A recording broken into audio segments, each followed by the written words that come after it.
निलंबन वापस लो। ये बिल्कुल सही है निलंबन वापस और इसका समर्थन हम लोग कर रहे हैं। और जिंदाबाद, इसका समर्थन पूरे देश भर में कानून के दायरे में रख करके होगा।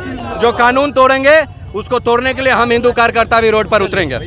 जितने भी आतंकी हैं जो इस तरह का कार्य किए हैं, जिसमें जो लोग देश को नुकसान पहुंचा रहे हैं अभी भी, और लगातार नमाज के बाद, शुक्रवार में नमाज होने के बाद रोड पर पुलिस प्रशासन पर पत्थर मारे गए, गोलियां तक चलाई गई, तो उनका विरोध हम लोग अपने इस विरोध से, ताकत से अगर जरूरत पड़ गई तो हम लोग उतरेंगे। और अगर हम लोग उतर गए तो देश का माहौल और खराब हो जाएगा, इस चीज की गारंटी मैं दे सकता हूँ। सवाल ये भी है कि ओवैसी जो है आए दिन जो है उन्होंने जो बयान देते रहते, ओवैसी को मैं चैलेंज करता हूँ, अगर हैसियत है तो बिहार में इसी गांधी मैदान में आकर के बयान देख कर दिलवाइए। अगर ओवैसी की हैसियत है, अपने 5 विधायक रखे हुए AIMIM के, औकात है, तो यहाँ गांधी मैदान में रैली करके दिखाइए, उसका विरोध करेंगे।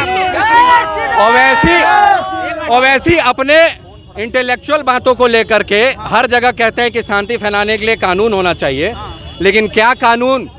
कल के शुक्रवार के नमाज पढ़ने के बाद जब पत्थर बरसाए जा रहे थे, तो ये किस इस्लामिक कानून में लिखा हुआ है कि अपने ही देश में रह करके अपने ही देश में पत्थर बरसाओगे तो इसमें तुमको यहाँ की आज़ादी मिल जाएगी। ओवैसी को भी फांसी होनी चाहिए। अगर इस तरह का बयान दे रहे हैं तो भारत देश में ऐसा कानून बनना चाहिए, क्योंकि भारत देश के अंतर्गत किसी भी कम्युनिटी को बढ़ावा देना एक न्यायिक ना प्रतिक्रिया से होकर के अन्यायिक प्रतिक्रिया। 25-30 की संख्या हमें कमजोर मत समझिए। यही गांधी मैदान कारगिल चौक से यहाँ से रैली किए थे, 1000 संख्या था लव जिहाद कानून के लिए। 1 साल पहले का रिपोर्ट देखिए। अगर मुझे जरूरत पड़ी तो विधानसभा चलने दीजिए, कसम से डकबंगला जाम नहीं करा दिए तो मेरा नाम भी हिंदू यशराज सिंह है। एक सवाल हमें मजबूर नहीं करे।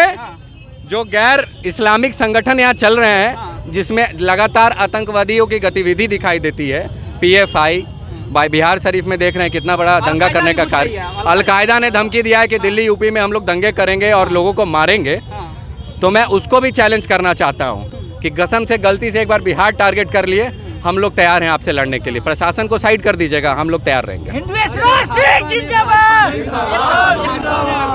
लिस्ट निकाला है जिसमें 27 को कहा गया है कि ऐसे बयान ना दे। देखिए, भारतीय जनता पार्टी का मैटर, हम भाजपा से है नहीं। हम लोग हिंदुत्व कार्यकर्ता हैं, हिंदुत्व के लिए लड़ना जीना सीखे हुए हैं। भाजपा का मैटर क्या है, भाजपा किस बेसिस पे अपने नॉर्म से कार्यकर्ता को निकाल रही है, पदाधिकारी को निकाल रही है, ये आप उनसे जानते हैं। एक सवाल मोहम्मद पैगंबर पर जो बयान दिया नुपुर शर्मा ने, 100% सही है। कुरान में लिखा है, जाकिर नायक जिसको गैर हिंदू लोग अपने बाप बनाए हुए हैं, भारत देश से बाहर विदेशों में, उस जाकिर नायक ने खुद बोला है। तो अब जब मुस्लिम धर्मगुरु खुद बोल रहे हैं तो नुपुर शर्मा गलत बोल करके क्या गलत बोल रही है? चलिए ठीक है।